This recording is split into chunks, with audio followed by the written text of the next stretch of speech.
అందరికీ నమస్కారం. ఈ వీడియోలో పాజిటివ్ ఎనర్జీ సమానం నెగటివ్ ఎనర్జీ అనే టాపిక్ గురించి తెలుసుకుందాం. పాజిటివ్ ఎనర్జీ మనలో చాలా అద్భుతాలను సృష్టిస్తుంది. అలాగే పాజిటివ్ ఎనర్జీతో చెడు కార్యక్రమాలు కూడా సులభంగా పూర్తవుతాయి. అందుకే పాజిటివ్ ఎనర్జీ మనలో ఉన్నప్పుడు చాలా జాగ్రత్తగా ఉండాలి సుమా. ఇలాగైతే పాజిటివ్ ఎనర్జీ ఉండి ఏం లాభం? ఇది నెగటివ్ ఎనర్జీతో సమానమే కదా.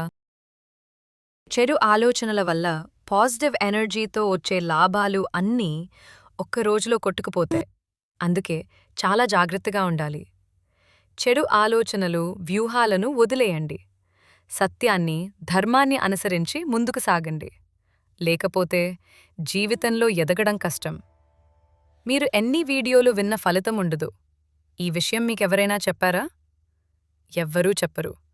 ఏ వీడియోలో చెప్పలేదు కూడా. చెబితే మీరెదుగుతారు కదా. ఈ వీడియోలో నేను చెబుతున్నాను. అవునా కాదా అనేది మీరే చెప్పండి. సో ఫ్రెండ్స్, పాజిటివ్ ఎనర్జీ ఉంటే సరిపోదు, ఆలోచనలు ముఖ్యం. లేకపోతే నెగటివ్ ఎనర్జీ పెరుగుతుంది. జాగ్రత్త. నేను చెప్పేది నిజమని నమ్మకం ఉంటే నా ఛానల్కి లైక్ కొట్టండి, సబ్స్క్రైబ్ చేసుకోండి.